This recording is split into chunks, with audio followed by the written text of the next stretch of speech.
नमस्कार, मैं हूं सुशील कुमार और आप देख रहे हैं प्रवासी एक्सप्रेस। इन दिनों हरियाणा की राजनीति में काफी गर्मा गर्मी चल रही है, यानी माहौल गर्म है। वैसे भी गर्म क्यों ना हो, क्योंकि जब से टीसी गुप्ता की ज्वाइनिंग हुई है और कोरोना काल के बाद बहुत सारे ऐसे कार्यकर्ता हैं जिनमें रोष व्याप्त है। सरकार की कार्यप्रणाली को लेकर वो सवाल खड़ा कर रहे हैं।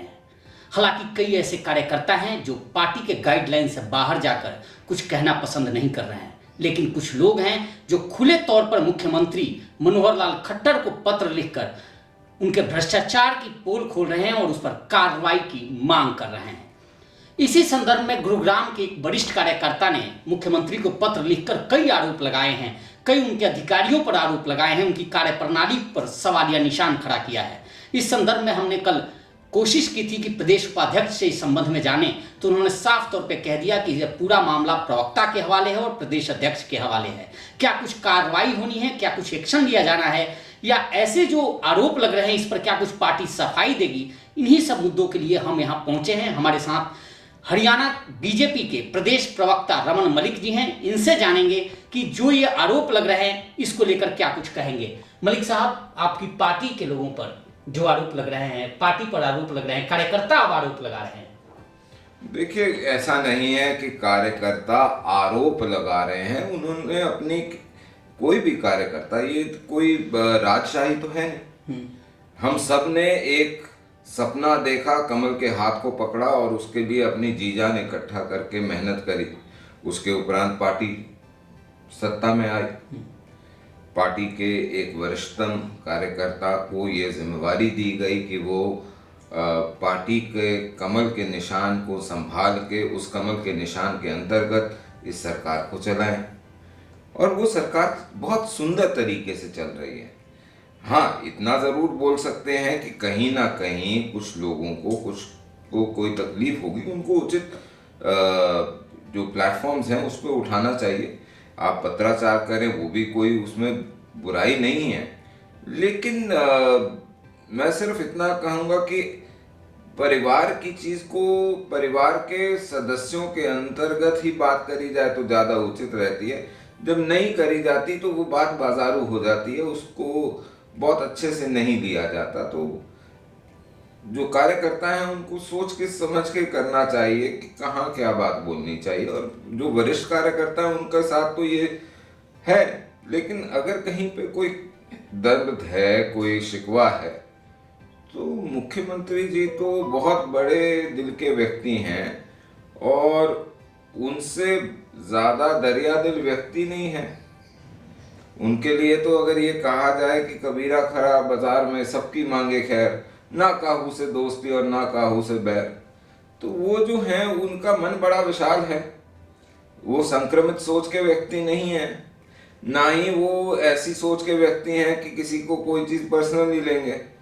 वो तो दरिया दिल आदमी है।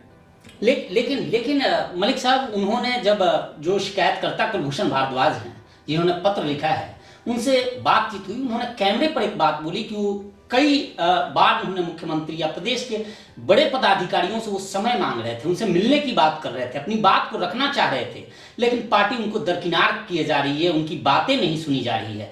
जबकि इस सरकार को, जैसा आपने भी कहा कि बीजेपी को सत्ता में लाने के लिए वे लोग वैसे कार्यकर्ता हैं जिन्होंने अपना सर्वस्व न्योछावर किया है। देखिए, मेरे को नहीं पता उन्होंने कहाँ रखा है, क्या कहा है।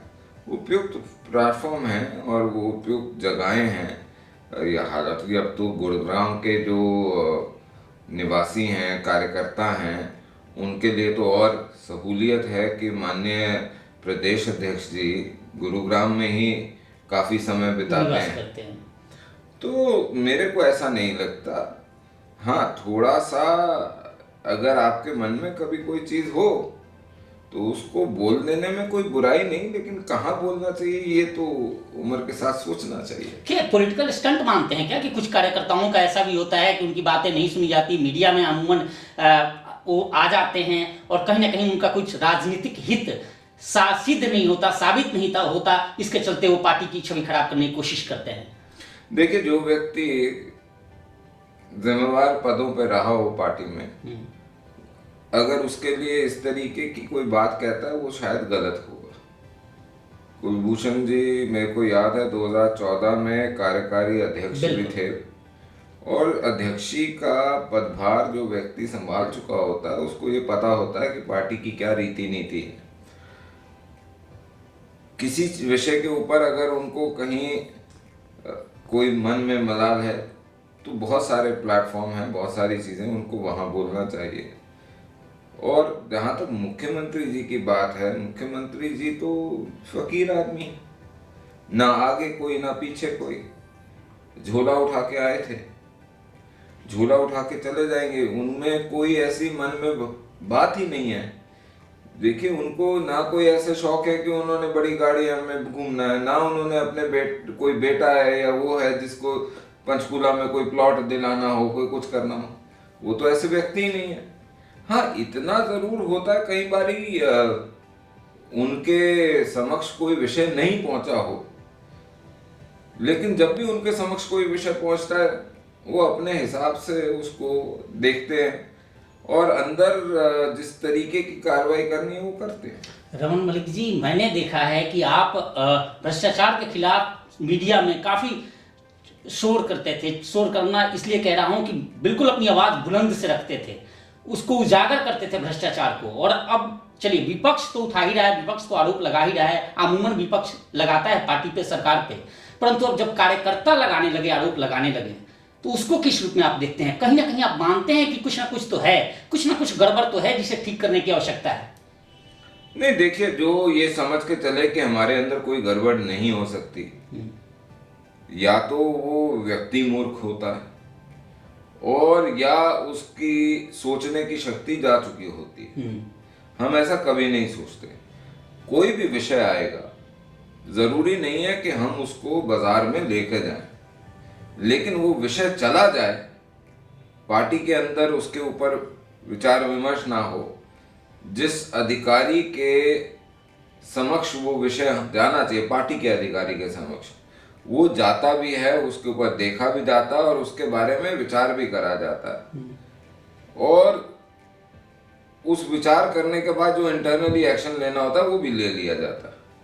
हम उसको किसी को, व्यक्ति को खराब करने के लिए या कुछ करने के लिए बाजार में जाके चिल्ला चिल्ली नहीं करते। नहीं, लेकिन एक्शन की बात आप कर रहे हैं। आप ही 2014 में कहते थे कि हुड्डा सरकार किस तरह से कर रही है, उस जो अधिकारी हैं उनके साथ के, उन्होंने किस तरह से गुरुग्राम में लूट मचाई, किसानों की जमीन हड़प ली, उनके खिलाफ मुकदमे भी दर्ज हुए, सीबीआई इंक्वायरी भी मार्क की गई, आयोग का भी गठन हुआ, और वही लोग आपकी सरकार में आज अच्छे पदों पे हैं, जिसके बाद यह मामला उठ रहा है, कार्यकर्ताओं में असंतोष व्याप्त है।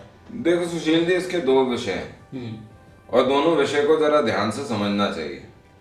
एक विषय तो ये है कि जो आईएएस अधिकारी होता है वो स्थायी सरकार है, हम अस्थायी सरकार हैं। 5 साल बाद इलेक्शन होंगे, सरकार चुनी जाएगी, सरकार चुनी जाने के बाद 6 महीने लगभग लगते हैं सारी चीजें सेटल करते हुए, 3.5 साल काम चलता रहता है फर्स्ट क्लास। उसके बाद आखिरी साल में फिर चुनावी दौर शुरू हो जाता है। आपने अभी किसान आंदोलन देखा, ये चुनावी विषय के अलावा और कुछ नहीं है। पंजाब के चुनाव के विषय में साल भर पहले उठाया गया काम है, वो अब होएगा। तो ये तो रही स्थायी और अस्थायी सरकार, और क्या है ब्यूरोक्रेसी, ये जो ब्राउन साहब हैं कुछ उनमें से वो हैं।